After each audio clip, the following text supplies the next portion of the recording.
All right, let's look at what would you do if you have polyatomic ions, more than one element together, and they act as a unit, all right, and they have their own charge. So we're going to look at types 1 and 2 nomenclature, metal to non-metal, or transition metal to non-metal, but we're going to say nomenclature using polyatomic ions. So nomenclature using poly means many, atomic means atoms, so polyatomic, and ions means charged particles, right? So let's look at nomenclature using polyatomic ions.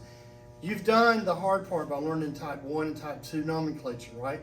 So this is just what if you have little groups of atoms that act collectively together, okay? All right, let me give you an example. We know sulfate, it doesn't end in IDE, so you gotta be careful.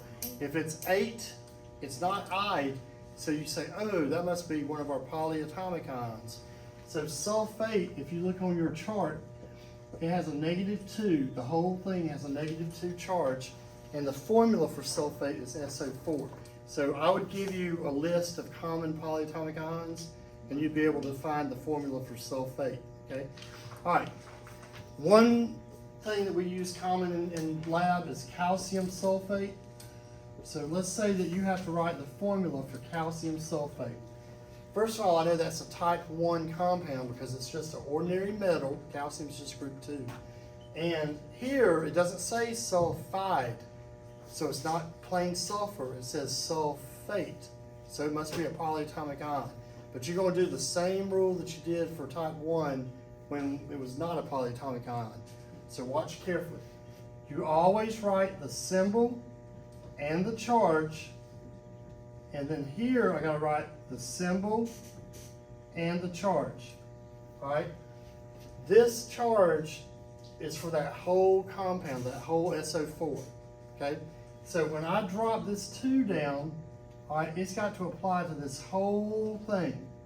That 2 is going to drop here. So you would think it'd be Ca2, and we have to put parentheses if we want it to apply to everything. You would think it would be that, but you still have to simplify. And 2 goes into 2 one time, 2 goes into 2 one time. So the final formula is CaSO4. And that's how you do that. So you have to make sure, always put parentheses if that charge number is going to apply to the whole thing. So that 2 came down, so I initially have to put parentheses. Now if it's a 1, you don't have to put parentheses. All right, so let's do another one. Let's say I have magnesium hydroxide. So I'm going to write magnesium, all right, hydroxide. Now I know hydroxide is not hydride, so it's not just a H-1. So if it's hydroxide, it has to again be one of our polyatomic ions. So Mg is magnesium, and I know it's group 2, so it's +2, the charge. Hydroxide, if it's not an element on the chart, it's going to be one of your polyatomic ions that you can look up, okay? And you'll use these enough that you'll start remembering them without even looking.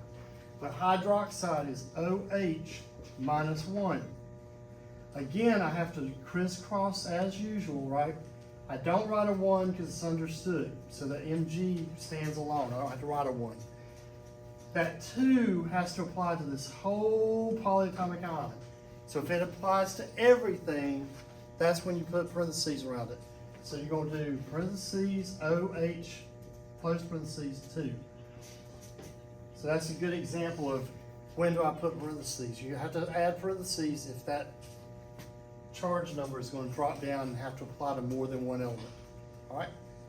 So, and that's called chemical nomenclature, but using polyatomic ions.